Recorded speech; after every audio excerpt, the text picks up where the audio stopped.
ಭಾರತೀಯ ಸೇನೆ ಆಪರೇಷನ್ ಸಿಂಧೂರ ನಂತರ ಮತ್ತೊಂದು ಬೃಹತ್ ಕಾರ್ಯಾಚರಣೆಯನ್ನು ನಡೆಸಿದ್ದು, ಇದಕ್ಕೆ ಆಪರೇಷನ್ ಕೆಲ್ಲರ್ ಎಂದು ಹೆಸರು ಇಡಲಾಗಿದೆ. ಜಮ್ಮು ಮತ್ತು ಕಾಶ್ಮೀರದ ಪಹಲ್ಗಾಮ್ನಲ್ಲಿ ಏಪ್ರಿಲ್ 22ರಂದು ದಾಳಿ ನಡೆಸಿದಂತ ಉಗ್ರರ ದಾಳಿ ಬೆನ್ನಲ್ಲೇ ಭಾರತವು ಆಪರೇಷನ್ ಸಿಂಧೂರ ಕಾರ್ಯಾಚರಣೆಯನ್ನ ನಡೆಸಿತ್ತು.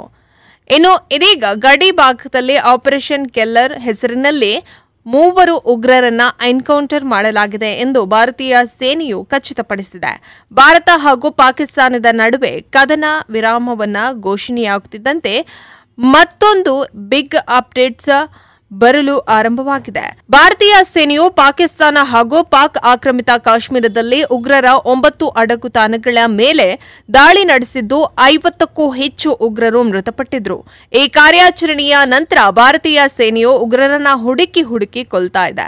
ಏಪ್ರಿಲ್ 22ರಂದು ಪಹಲ್ಗಾಮ್ನಲ್ಲಿ ಉಗ್ರರ ದಾಳಿ ನಡೆದ ಬೆನ್ನಲ್ಲೇ ಭಾರತೀಯ ಸೇನೆ ಹಾಗೂ ಕಾಶ್ಮೀರದ ಪೊಲೀಸರು ಅಲರ್ಟ್ ಆಗಿದ್ರು. ಈ ಜಂಟಿ ಕಾರ್ಯಾಚರಣೆಯ ಫಲವಾಗಿ ಮಂಗಳವಾರ ಮೇ 13ರಂದು 3 ಜನ ಉಗ್ರರನ್ನ ಎನ್ಕೌಂಟರ್ ಮಾಡಲಾಗಿದೆ ಎಂದು ಭಾರತೀಯ ಸೇನೆ ಖಚಿತಪಡಿಸಿದೆ.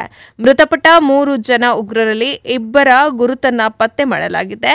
ಇನ್ನೊಬ್ಬನ ಗುರುತು ಇನ್ನಷ್ಟೇ ಪತ್ತೆಯಾಗಬೇಕಾಗಿದೆ. ಪಹಲ್ಗಾಮ್ನಲ್ಲಿ ದಾಳಿ ಮಾಡಿದ ಉಗ್ರರು ಎಲ್ಲೇ ಇದ್ರೂ ಅವರನ್ನ ಹುಡುಕಿ ಕೊಲ್ತೇವೆ ಎಂದು ಪ್ರಧಾನಿ ನರೇಂದ್ರ ಮೋದಿ ಅವರು ಹೇಳಿದ್ರು. ಭಾರತೀಯ ಸೇನೆ ಸಹ ಆ ನಿಟ್ಟಿನಲ್ಲಿ ನಿರಂತರ ಕಾರ್ಯಾಚರಣೆಯನ್ನ ನಡೆಸಿತು. ಭಾರತೀಯ ಸೇನೆಗೆ ಕಾಶ್ಮೀರದ ಪೊಲೀಸರು ಹಾಗೂ ಸ್ಥಳೀಯ ಸಹ ಸಾಥ್ ನೀಡಿದ್ರಿಂದ ಇಷ್ಟು ಜನ ಉಗ್ರರನ್ನ ಹೊಡೆದುರುಳಿಸಲು ಸಾಧ್ಯವಾಗಿದೆ ಎಂದು ಹೇಳಲಾಗಿದೆ.